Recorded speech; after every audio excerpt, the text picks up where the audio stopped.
Good morning student. आज हम पढ़ेंगे राइबोसोम और न्यूक्लियस का स्ट्रक्चर हम स्टडी करने वाले हैं। आज स्टार्ट करते हैं राइबोसोम से। राइबोसोम जिसे हम पढ़ चुके हैं प्रोकैरियोटिक सेल और यूकैरियोटिक सेल में राइबोसोम होता है। हमने प्रोकैरियोटिक सेल का 70s राइबोसोम को स्टडी कर चुके हैं। इसके साथ ही साथ हमने माइटोकॉन्ड्रिया और प्लास्टिड के अंदर में भी राइबोसोम का डिस्कशन कर चुके हैं, है ना। 70s राइबोसोम प्रोकैरियोट और माइटोकॉन्ड्रिया और प्लास्टिड में होता है। Now ribosome is also known as the protein factory of the cell because ribosome is truly engaged in the synthesis of protein. That's why it also known as the protein factory of the cell. They use genetic information for the synthesis of the protein, just like the mRNA के help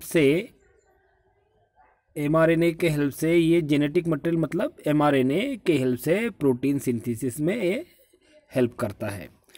ribosome का discover पैलाडे में 1953 में किया था और इसके जो founder है बोल सकते हैं हम कि इसके डिस्कवर खोजकर्ता वो पैलाडे है। 1953 की दशक में उन्होंने इनकी खोज की थी। Ribosome is made up of truly with the ribosomal RNA या rRNA, ribosomal RNA and the protein. Ribosome बने हैं राइबोसोमल आरएनए और प्रोटीन से ये कंस्ट्रक्ट होते हैं। ये एक्चुअली बनते हैं न्यूक्लियोलस के अंदर में, जो नेक्स्ट टॉपिक आने वाला है। न्यूक्लियस के अंदर में ये बनते हैं, सिंथेसिस होते हैं और बाद में ये साइटोप्लाज्म में ट्रांसफ़र किए जाते हैं। They do not have any membrane bonded, उसमें कोई भी मेम्ब्रेन बॉन्डेज जैसे हमने देखा है अभी तक कि हर एक मेम्ब्रेन, हर एक पार्ट जो हमने पढ़ा है वो vacuole, endoplasmic reticulum, Golgi complex, glycosome, इसके साथ ही जो हमने जो ही टॉपिक पढ़े हुए हैं सभी में मेम्ब्रेन होता है, लेकिन राइबोसोम में मेम्ब्रेन नहीं होता है। These are the membraneless thing. In eukaryotic cell it is present in the mitochondria and plastid, we have discussed in previously, है ना। and cytoplasm of eukaryotic cell have the 80s ribosomes। कितना होगा? 80s ribosome, as well as they are present on the surface of the endoplasmic reticulum, जिसको हमने देखा था rough endoplasmic reticulum, है ना। as well as it is associated with the nuclear envelope, और ये फ्री भी पाए जाते हैं कहाँ पर? साइटोप्लाज्म के अंदर में। मतलब ये एंडोप्लाज्मिक रेटिकुलम साइटोप्लाज्म के अंदर फ्री, या some time it is associated with the nuclear envelope also. Nuclear envelope से अटैच, एंडोप्लाज्मिक से अटैच और साइटोप्लाज्म में फ्री, ऐसे 3-4 जगहों पर ये फ्री भी पाए जाते हैं और अटैच भी पाए जाते हैं। बोथ इज बोथ मतलब 70s कहो या 80s कहो, दोनों लगभग सेम ही दिखाई देते हैं, लेकिन थोड़ा साइज में फ़र्क होता है। 70s जो होता है हमने पढ़ चुके हैं प्रोकैरियोट और एंडोप्लाज्मिक रेटिकुलम, सॉरी माइटोकॉन्ड्रिया और प्लास्टिड के अंदर में होता है। तो 80s होता है ये सिर्फ और सिर्फ यूकैरियोटिक साइटोप्लाज्म के अंदर होता है। मान लो ये अटैच है न्यूक्लियर एनवेलप से, जो भी पढ़े हमने थोड़ा सा समय के पहले, या ये एंडोप्लाज्मिक रेटिकुलम के ऊपर अटैच है, रफ एंडोप्लाज्मिक रेटिकुलम के ऊपर अटैच है। इसके अलावा ये कहीं नहीं मिलेंगे। जो मिलेंगे वो माइटोकॉन्ड्रिया और प्लास्टिड के अंदर वाले 70s वाले मिलेंगे, ठीक है। Each ribosome is made up of the 2 सब unit, larger sub unit and smaller sub unit. जैसे हम 70s की बात करें तो जब 70s है तो ये बनता है 30 प्लस 50s, और 80s बनता है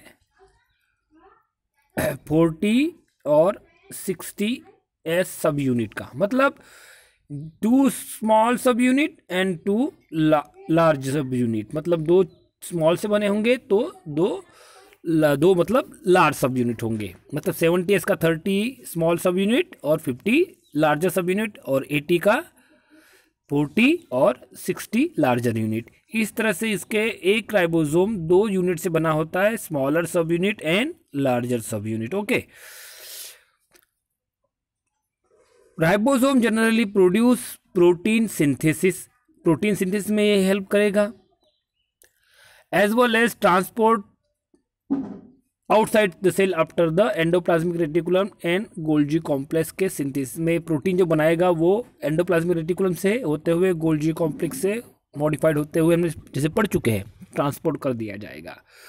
फ्री राइबोसोम जो रहेगा, अगर वो एक ही एमआरएनए पर बहुत सारे नंबर्स में अटैच है तो उसको पॉलीसोम कहा जाएगा। जैसे मान लो कलर चेंज कर लेते हैं,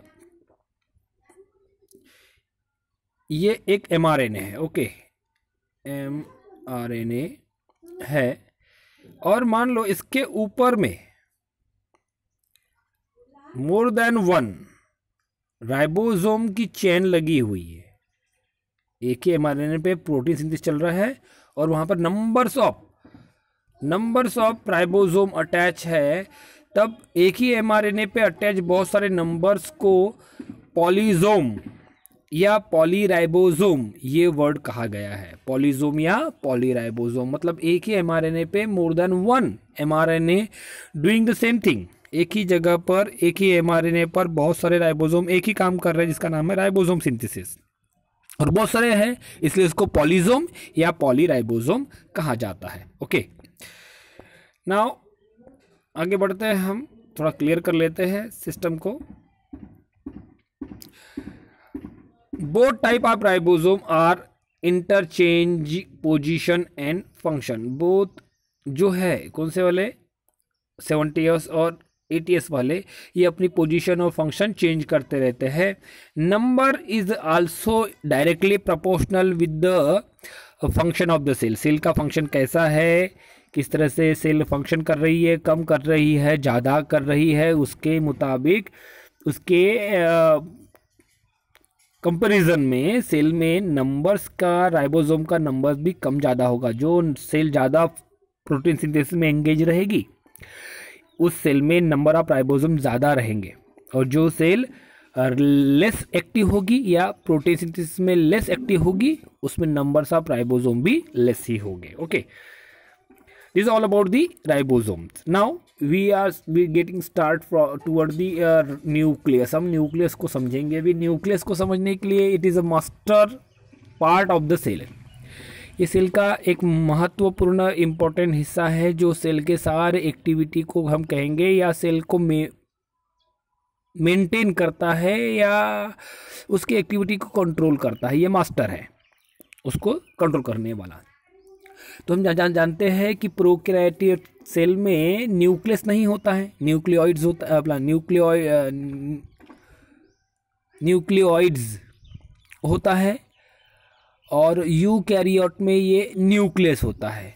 because the eukaryotic cell have true nucleus which is covered by nuclear envelope. हमने ये प्रोकैरियोट के स्टार्टिंग में ही पढ़ लिए थे कि क्यों, क्योंकि जेनेटिक मटेरियल के ऊपर में कवरिंग है, एनवलप है तो न्यूक्लियस कहलाता है, और कवरिंग नहीं है तो न्यूक्लियोइड कहलाता है। न्यूक्लियोइड रहता है प्रोकैरियोट में और न्यूक्लियर एनवलप वाला ट्रू न्यूक्लियस होता है यूकैरियोट में। Means that it is present in the eukaryotic cell and become distinct in the during non dividing cell during interphase. Interphase में ये हमें साफ साफ नज़र आता है, क्लियर नज़र आता है, अन्यथा ये सेल में नज़र नहीं आता है क्योंकि इसकी थिकनेस बढ़ जाती है। इसलिए such interphase nucleus is made up of nuclear envelope. उसमें हमको न्यूक्लियर एनवलप नज़र आएगा जो अभी डिस्कस किए। न्यूक्लियर एनवलप मतलब कवरिंग। कौन सी कवरिंग? अगर हम देखें, ये आप जो देख पा रहे हैं, ये जो कवर दिख रहा है जिसको बोला गया है न्यूक्लियर मेम्ब्रेन, ये न्यूक्लियर मेम्ब्रेन इसमें नज़र आएगा। Nucleus as well as nucleoplasm, उसके अंदर में एक न्यूक्लियोप्लाज्म रहेगा, मतलब उस मेम्ब्रेन के अंदर का न्यूक्लियोप्लाज्म रहेगा, है ना, उसके कवर के अंदर वाला न्यूक्लियोप्लाज्म रहेगा। सेंट्रल में न्यूक्लियोलर रहेगा और न्यूक्लियर मेम्ब्रेन के ऊपर में छोटे छोटे छेद जिसको न्यूक्लियर पोर कहा जाता है वो भी रहेगा। मतलब it contain nuclear envelope, nucleoplasm, उसका प्लाज्म रहेगा न्यूक्लियस का, न्यूक्लियोलस रहेगा, और क्रोमेटिन नेटवर्क मतलब जेनेटिक इंफॉर्मेशन या क्रोमोजोम मौजूद रहेंगे। एक न्यूक्लियस के अंदर में क्या करेगा, इंटरफेस के न्यूक्लियर एनवलप रहेगा, न्यूक्लियर प्लाज्म रहेगा, न्यूक्लियोलस रहेगा, और क्रोमेटिन मतलब क्रोमोजोम्स का नेटवर्क्स रहेगा। This all about the nucleus structure. Now nuclear envelope माने क्या? It is double walled delimiting membrane present on the genetic material. Envelope क्या है? बाहर की कवरिंग है जो डबल वॉल्ड है। कैसी है? डबल वॉल, डबल वॉल रहेगा जो अंदर के न्यूक्लियस मटेरियल को क्या करेगी? कवर करेगा। Two membrane is present, outer membrane and inner membrane, है ना, दो बोला ना, डबल मेम्ब्रेन, तो आउटर होगी एक और एक इनर होगी। इनके बीच में जो स्पेस रहेगी, गैप रहेगी, उसको कहा गया है पेरी न्यूक्लियर स्पेस। क्या कहा जाएगा उसको? पेरी न्यूक्लियर स्पेस कहा जाएगा। Now outer membrane is connected with the, जैसे हमने पढ़ चुके हैं एंडोप्लाज्मिक रेटिकुलम की तो समय पर ही, कि ये क्या करेगा? एंडोप्लाज्मिक रेटिकुलम से कंटिन्यू रहेगा। आउटर, मान लो कलर चेंज करके हम थोड़ा डिस्क्राइब करेंगे इसको। मान लो ये इनर मेम्ब्रेन है, ये आउटर मेम्ब्रेन है, लेकिन ये आउटर मेम्ब्रेन एंडोप्लाज्मिक रेटिकुलम के कंटिन्यूएशन में रहता है इस तरह से। मतलब क्या बोला गया है? The endoplasmic reticulum connected with the outer membrane, ये जो बाहर वाली आउटर वाली है ये एंडोप्लाज्मिक रेटिकुलम से कनेक्टेड होती है। Inner membrane line with the nuclear lamina, अंदर के जो नेटवर्क रहेगा ये इनर मेम्ब्रेन अंदर न्यूक्लियस के अंदर के लेमिना से अटैच रहेगा, और इनर मेम्ब्रेन पे ही प्रोटीन फाइबर अटैच रहते, they help the maintaining the shape of the nucleus. ये इनर के जो प्रोटीन रहेंगे वो न्यूक्लियस के शेप को मेंटेन करने में हेल्प करेंगे। ओके, ये हो गई ये बाहर आउटर बात। अब आते हैं हम धीरे धीरे अंदर की ओर। The two membrane along with the perinuclear space, कौन सी पेरी न्यूक्लियर स्पेस? ये आउटर और ये इनर के बीच में जो खाली जगह है उसको पेरी न्यूक्लियर स्पेस कहा गया। अब ये पेरी न्यूक्लियर स्पेस में क्या रहता है? It contain the nucleoplasm from cytoplasm, it gets separate cytoplasm and nucleoplasm. ये दोनों को सेल न्यूक्लियस के बाहर का साइटोप्लाज्म और न्यूक्लियस के अंदर का न्यूक्लियोप्लाज्म, न्यूक्लियोप्लाज्म मतलब न्यूक्लियस के अंदर का plasm, inside the envelope nucleoplasm, और outside the envelope cell cytoplasm, ये दोनों को सेपरेट कर देता है। At place there are small opening is present on the envelope, membrane के ऊपर में छोटे छोटे पोर्स होंगे, ओपनिंग होंगी, उसको कहा जाता है nuclear pores. These are the nuclear pores. बहुत सारी है यहाँ पे डायग्राम में दिखाए हुए हैं ना, छोटे छोटे छेद दिख रहे हैं। These are the nuclear pores, छेद जिससे साइटोप्लाज्म और न्यूक्लियोप्लाज्म कनेक्टेड रहता है। सर बोलोगे आप कि ये फिर एक सब कनेक्टेड रहता है तो कोई भी आ सकता है, कोई भी आ सकता नहीं है। ये दोनों के बीच में जो न्यूक्लियर पोर होगा, this nuclear pore is guarded by pore complex. ध्यान रखना इस वर्ड का, क्या करेगा? पोर कॉम्प्लेक्स जो है उसको गार्ड करता है। ये पोर कॉम्प्लेक्स कौन सी चीज अंदर या बाहर आ जा सकती है उसको मेंटेन करता है। मतलब साइटोप्लाज्म से कोई भी मटेरियल अंदर नहीं जा सकता, सिलेक्टेड ही जाएगा, या न्यूक्लियोप्लाज्म से साइटोप्लाज्म सिलेक्टेड मटेरियल ही बाहर आ पाएगा। तो ये पोर कॉम्प्लेक्स को गार्ड करता है और उसको मेंटेन करता है कि which material get entered or exit from the nuclear pore. Regulate the flow of substance also. ये साइटोप्लाज्म और न्यूक्लियोप्लाज्म का जो सब्सटेंस है उसको रेगुलेट भी करता है। न्यूक्लियोप्लाज्म और ये कैरियोलैम, दूसरा वर्ड कैरियोलैम भी दिया है, ध्यान रखना। कैरियो मतलब न्यूक्लियो और लैम मतलब प्लाज्म, दोनों का मतलब सेम है। न्यूक्लियोप्लाज्म या karyolymph contain various substance just like the. अब ये न्यूक्लियोप्लाज्म में क्या होगा? न्यूक्लिक एसिड होगा। न्यूक्लिक एसिड कौन सा होगा? Adenosine, guanosine, cytosine, thymine as well as uracil as well as they contain protein molecule जैसे histone and non histone protein, minerals रहेंगे और बहुत सारे साल्ट्स मौजूद रहेंगे जैसे फॉस्फोरिक एसिड रहेगा, नाइट्रोजन बेस तो हो गया, शुगर कंटेंट रहेगा। ये सारी चीज़ कहाँ होती है? न्यूक्लियोप्लाज्म के अंदर या कैरोलैम के अंदर में मौजूद रहेगा। अब आता है वो पहला हो गया मेम्ब्रेन, दूसरा हो गया पोर, अब उसका स्ट्रक्चर हो गया। अब आता है न्यूक्लियोप्लाज्म के बाद वाला, इट कंटेन जेनेटिक मटेरियल और क्रोमेटिन नेटवर्क एंड न्यूक्लियोलस। ध्यान रखना न्यूक्लियस के अंदर न्यूक्लियोलस होता है एक अलग से। Nucleus chromatin material means the genetic material that is we are know about the very well known about the chromosomes, है ना। हम इंसान में कितने होते हैं? 46 क्रोमोजोम होते हैं। तो क्रोमोजोम को हम यहाँ पर कहते हैं क्रोमेटिन नेटवर्क। अब आते हैं पांचवा हिस्सा जिसको कहते हैं न्यूक्लियोलस। अब ये न्यूक्लियोलस क्या है? ठीक है, nucleolus is another complex which is non bonded bye membrane. ये भी जैसे बोला गया किसको? राइबोसोम को, कि non bonded organelles, just like that nucleus के अंदर न्यूक्लियोलस होता है, वो भी not bonded by any membrane, वो भी मेम्ब्रेन से बंधा हुआ नहीं रहेगा। न्यूक्लियोलस इज, अब देखिए न्यूक्लियस बनता क्या है? Made up of ribosomal RNA and ribosomal protein. ये राइबोसोमल आरएनए और राइबोसोमल प्रोटीन से बनता है, वो जो न्यूक्लियस के भीतर सेंटर में होगा। आपके डायग्राम में सेंटर पे दिखा है ना, न्यूक्लियोलस सेंटर पे दिखा है, बिल्कुल ठीक सेंटर पर। लेकिन ये ऐसी जरूरी नहीं है सेंटर पे ही हो, ये इंटर या हम कहें इनर जो न्यूक्लियर वॉल है उस पे भी ये कभी कभी अटैच मिलता है। मतलब इनका पोजीशन चेंज होते रहता है सेल के फिजियोलॉजिकल कंडीशन के टाइप पर। यह बनता है राइबोसोमल आरएनए से और राइबोसोमल प्रोटीन से। It is the best known as a site of ribosomal biosynthesis. ध्यान रखेंगे स्टूडेंट, अभी जो बोला मैंने राइबोसोम पढ़ते पढ़ते कि ये न्यूक्लियस के अंदर बनता है, तो बनेगा कहाँ पर?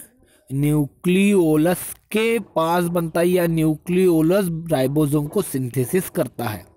It is best known ribosomal synthesis is occur inside the nucleolus. Now synthesis depending on the activity of the cell. Ribosome की जो सिंथेसिस होंगी ये डिपेंड करता है कि सेल की एक्टिविटी क्या है। They are more nucleoli present in the nucleoplasm. Nucleoli की संख्या ज़्यादा भी हो सकती है, कम भी हो सकती है सेल के फंक्शन के बेस पर।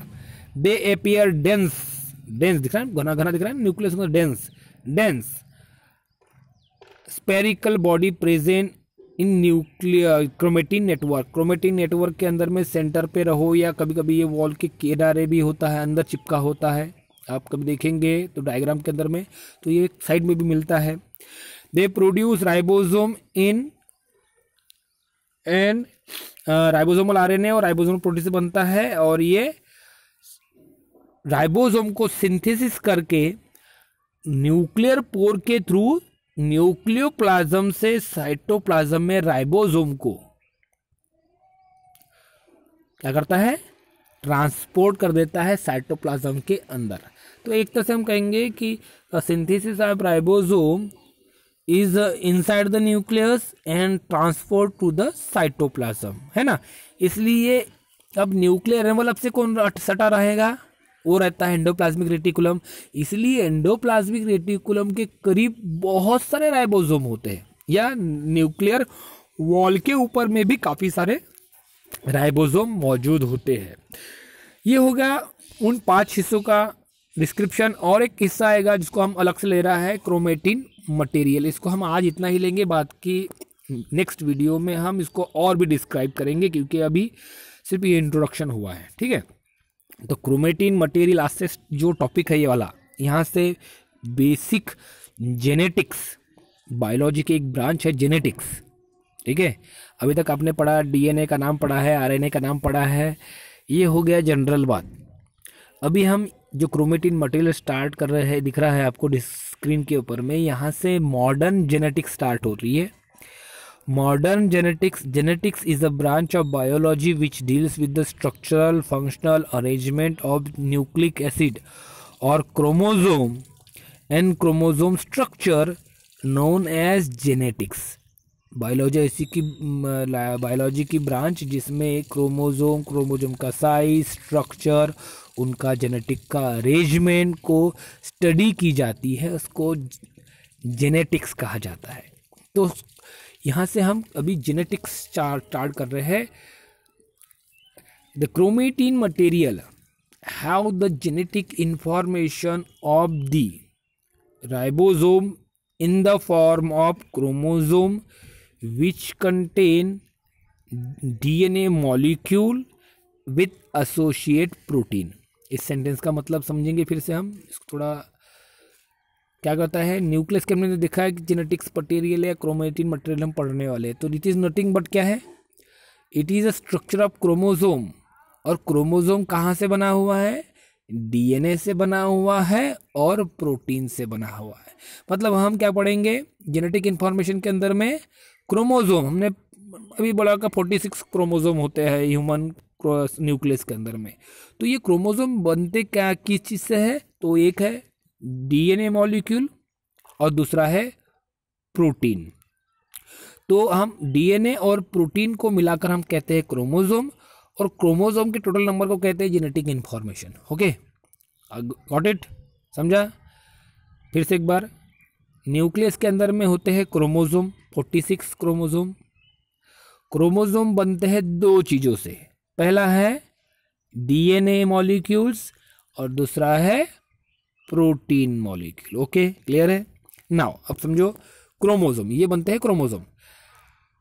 Non dividing cell, normal cell, non dividing जो डिवाइड नहीं होने वाली है या हो चुकी है, उसमें chromosome appear is a thread like, धागों की तरह पतले पतले लंबे लंबे क्रोमोसोम मिलते हैं, जिसको बोलते हैं थ्रेड लाइक, धागे की तरह पतले पतले network, and can not be identified individually. ये इस वक्त नॉन डिवाइडिंग सेल में कोई भी इनको ऑब्जर्व नहीं करता है या इसको आइडेंटिफाई नहीं कर पाता है, क्योंकि ये काफ़ी लंबे और घने होते हैं और इजीली आइडेंटिफाई नहीं किए जाते हैं।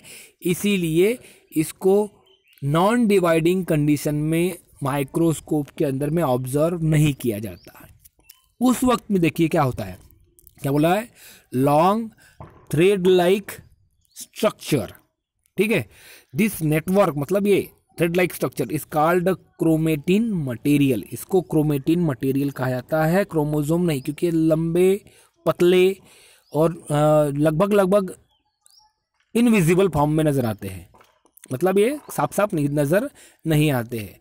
अब उसमें क्या बोला गया, the chromatin material contain just like the DNA, पहले हो चुका है, और प्रोटीन बोला गया। प्रोटीन कौन सा, histone protein and non histone protein along with the RNA, ठीक है। प्रोटीन में बोला डीएनए है, क्या बोला गया है, डीएनए का प्रोटीन, प्रोटीन कौन सा, तो हिस्टोन रहेगा, नॉन हिस्टोन रहेगा और साथ में उनके आरएनए रहेगा। इतनी चीज़ों से क्रोमोसोम या क्रोमेटिन मटेरियल बनता है, DNA, histone protein, non histone protein. ध्यान रखेंगे स्टूडेंट, क्योंकि इनका रिपीटेशन बाद में और होने वाला है, और बोल चुका हूँ मैं, it is a important part, genetically important part. अब क्या बोला गया है कि मैं एक थोड़ा, चलो ये ले लेता मैं प्रोटीन मॉलिक्यूल, ठीक है, sorry DNA. DNA have the sequence of the, मान लो मैं थोड़ा डायग्राम, थोड़ा समय लगेगा, 1 मिनट के लिए ले लेते हैं हम समय।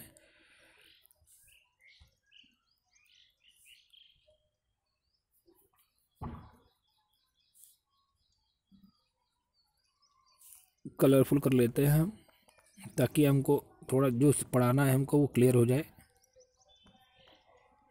मान लो अभी ठीक, ओके, ये मान लो क्या है, क्रोमेटिन मटेरियल जिसको हमने येलो और ब्लू से एक धागा बना, रस्सी बना दी, ठीक है।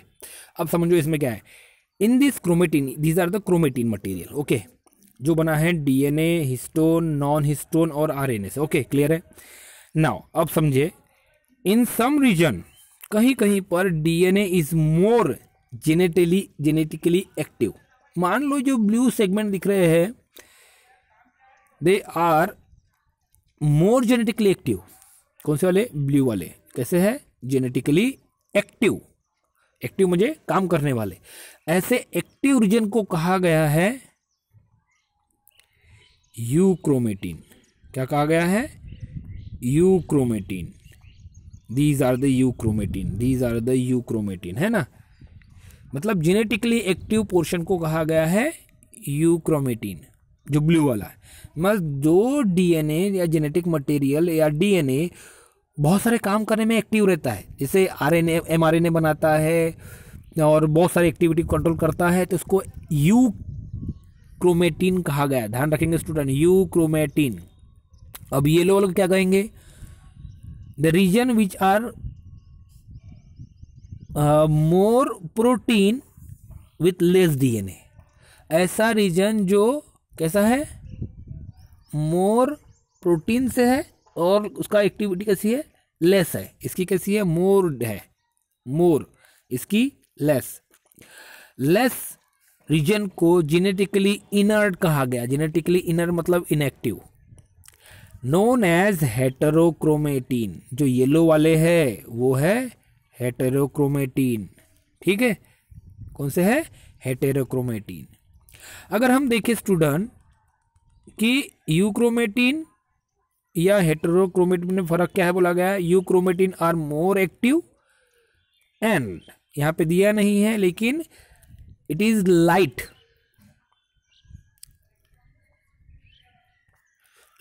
इन अपीयरेंस। दिखने में ये लाइट दिखते हैं, हल्के रंग के दिखते हैं, गहरे रंग के नहीं नजर आते हैं। मोर एक्टिव रहेंगे और लाइट अपीयरेंस रहेगा। तो दूसरा इसको बोला गया, उनको बोला गया यूक्रोमेटिन। और जो लेस एक्टिव है ये काफी घने होते हैं, मतलब डार्क, माइक्रोस्कोप के अंदर में दिखने पर ये डार्क में दिखते हैं, गहरे रंग के दिखते हैं और ये लेस एक्टिव होते हैं, तो उसको कहा गया है हेटेरोक्रोमेटिन। क्लियर है? यूक्रोमेटिन एक्टिव एंड हेटेरोक्रोमेटिन इनएक्टिव या इनर्ट कहा गया है। इनर्ट, लेस एक्टिव या इनर्ट कहा गया है, तो उनको कहा जाता है हेटेरोक्रोमेटिन। तो यहां तक हम रुक जाते हैं आज, और आगे जब पढ़ेंगे तो ध्यान रखेंगे कि यहाँ से स्टार्ट कर रहे हैं हम क्रोमेटिन मटेरियल्स, तो यहाँ से थोड़ा एडवांस होते जाएगा और इनका ही यूज 12th क्लास में ज़्यादा हो जाएगा। इसलिए euchromatin are the active part of DNA and heterochromatin is the less active और इनर्ट ऑफ द डीएनए। ये चीज़ जरूर ध्यान रखना। ठीक है, चलो आज तक हम यहाँ पे रुक जाते हैं और हम कल वीडियो में कंटिन्यू रखेंगे। Okay, thank you.